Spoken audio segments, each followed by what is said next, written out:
Hello again, YouTubers. Got another track for you today. Track is called The Returned Father. He looked his nephew in the eyes, and the lad dropped his head. He must work somewhere, Uncle Bill, and his job is legitimate. Ben is a good man, and we need his financial support. I don't see how you can afford to ask him to turn in his membership.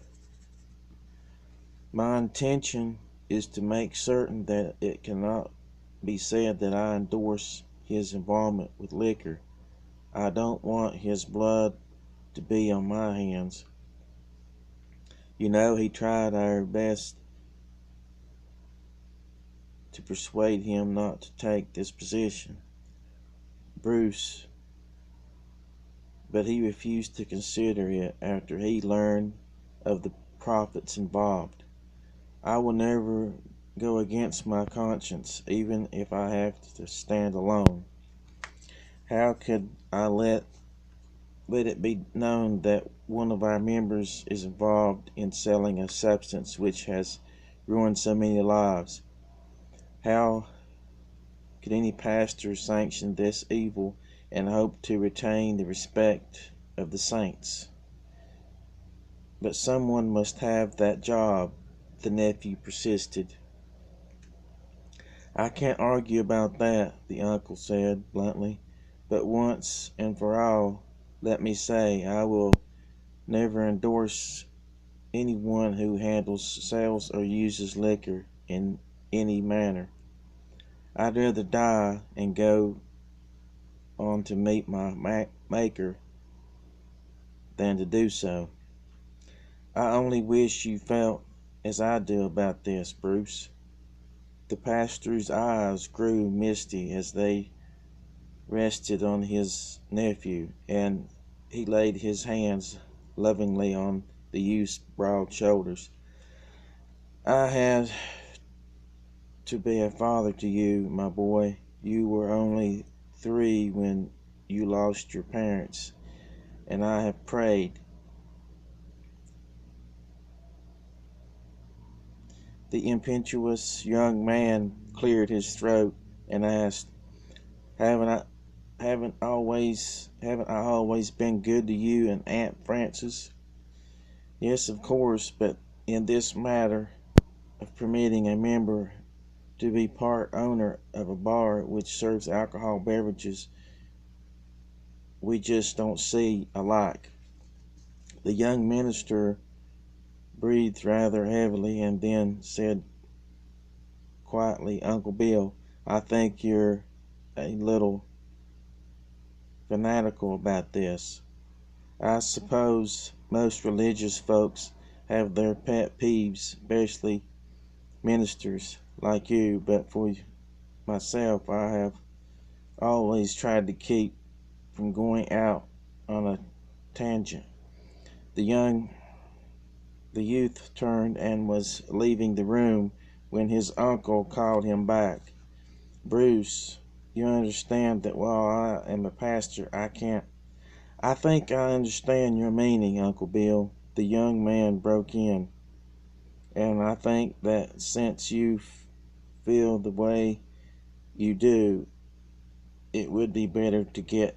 Don't be in a hurry, son. Someone who is more to your own way of thinking. Bruce, you are the help I need. Why can't we agree? You have more than ordinary ability, yet the congregation here is becoming less spiritual. I sympathize with you, with your desire to get ahead. I was ambitious and young myself once, but you will accomplish nothing worthwhile for God unless you stand for truth and let everyone, especially the body of Christ, know that you are not a respecter of persons. Don't let Ben's money influence you. God will take care of us. In other words, I must agree to the ousting of Ben Hodges and all those he may take with him, and be a fanatic all my days." The young man cried bitterly. "Uncle Bill, you've never received the recognition you deserve, and it's probably because of these extreme positions you've taken on unimportant matters. I don't want to be like that. If at the beginning of my ministry I am to knock my head against the wall and dismiss our most prominent member because of a business decision." Pastor Bryant Byron sighed helplessly. "When you've seen as much of the effects of strong drink as I have, son, I think you'll hate it as I do. In the years that lie before you, you'll have plenty of opportunity to observe its effects. Pastors have to counsel many whose homes are being torn apart, and you'll find liquor to be the cause of a great deal of this. You'll find my old object of hate cropping up in the most unexpected of places, and you'll be called upon to pray for the souls of its victims. But you'll find that from the insane thirst for liquor and its consequences, escape is almost impossible." Then he added solemnly, "And if you persist in your present attitude, you'll probably fail to warn some poor innocent person in whose blood the unexpected craving lurks. Many of these poor victims never intended to become what they do become. Therefore they confidently buy their liquor and are taken in, believing that you, their trusted minister, give your endorsement to that which entraps them." He looked his nephew in the eyes, and the lad dropped his head. After a long pause, the elder continued, "Now, my boy, you know my mind. Think it over. It would grieve me more than you know to lose your service here as assistant pastor, a position which you have held with distinction for almost a year now. I'd rather work with you, Bruce, than any other minister we've had. But—" The older minister sighed and looked at his nephew, who just shook his head, turned slowly, and walked out. With that, the conversation ended. For the rest of the week, Bruce Byron pondered his uncle's words. Bruce was talented and ambitious at the limitations put upon him by what he termed his uncle's critique ideas irritated him unspeakably. Why did he always have to stir things up? Saturday evening came, and a frown creased Bruce's brow as he stood in the parsonage looking into the dreariness of winter twilight. Across the street a poor wreck of a man, weather-beaten and dirty, staggered along in the snow, clinging now to then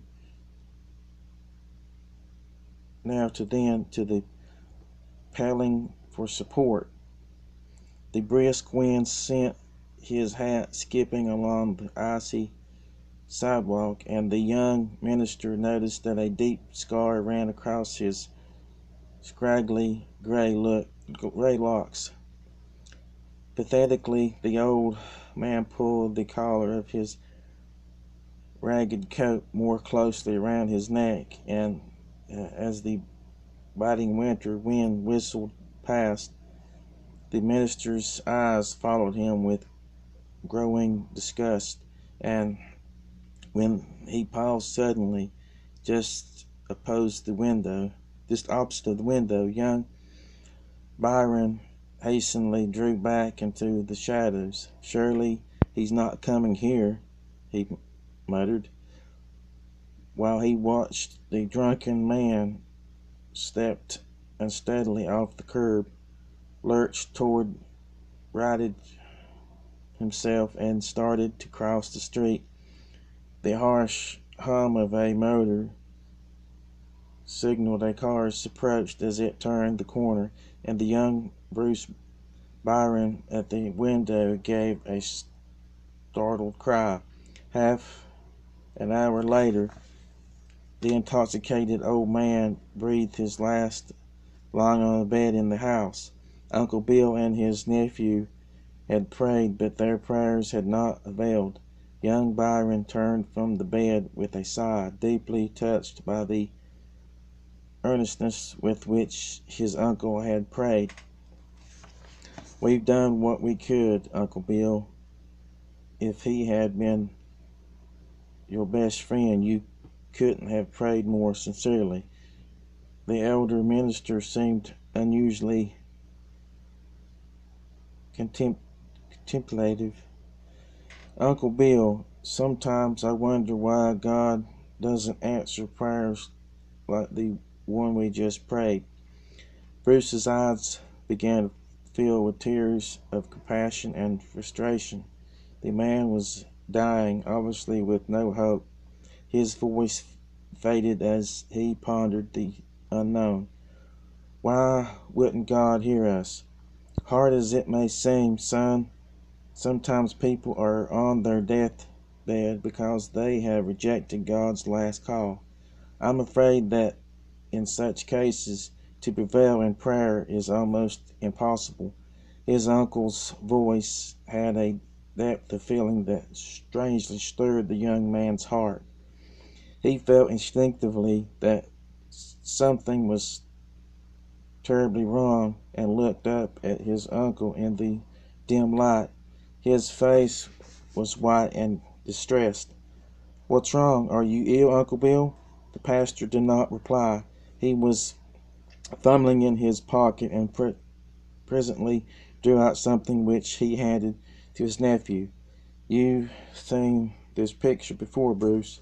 "Of course, Uncle Bill," he answered tenderly, through a shade of displeasure crossed his face as he took the little picture and looked into the smiling brown eyes of the father he had scarcely known.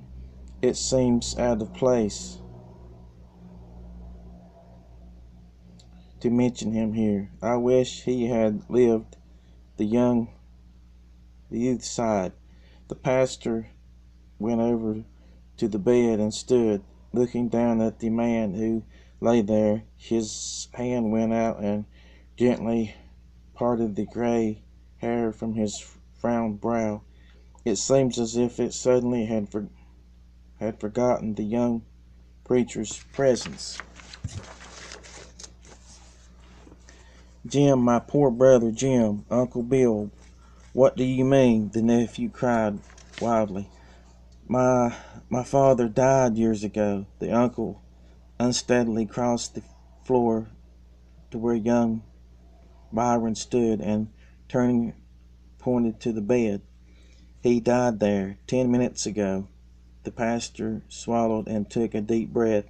"I had not meant to tell you, son, but—" The uncle was clinging helplessly to the nephew's arm. "Yes, it may be as well that you should know." Bruce Byron found his voice at last. "That my father!" he cried in horrified tones. "Yes, there he lies, your father, and my brother. He was once a wonderful husband and father. The time has been when he could have a dozen homes costing as much or more than this one. He was a happy and prosperous businessman with a cheerful wife and baby. I saw the bloom of health and happiness fade from mother's fair young face as the demon of drink slowly won your father from her. I saw the peace and contentment of their home slip away as my brother plunged deeper and deeper into ruin. I saw their elegant house with its nice furnishings sold just to satisfy a demonic urge to drink. I saw your mother's sad face slowly pine away as she toiled, tears fall unheeded, and at last I saw her lay away in what was little more than a crate in a ragged graveyard, and you, her child, were given into the care of your Aunt Frances and me. This poor deceased father of yours has wandered for almost 20 years, a drunken tramp, begging from door to door, while manhood, self-respect, and respect for others slipped away. As the uncle concluded this sad story, young Byron's cheeks were bathed with tears, as were his uncle's. That night, the pastor and his nephew sat before the fire. Young Byron asked, "Do you think that God has to send my father here to die to get his point across to me and keep me from making a terrible mistake, Uncle Bill?" The uncle looked at his nephew kindly, but wisely perceived that an answer from him was not needed, and that God was communicating to the young man's heart. "Uncle Bill," Bruce sadly, brokenly, "I'm a young man, and life is before me, and I thank God that He let me see which way to go. I'll fight the curse of strong drink with every ounce of strength God gives me. Your hate is now my hate, and from this day on we are in perfect accord." The compassionate pastor pressed his nephew's hand and smiled sadly at the picture he still held. Remember to like, share, and to subscribe.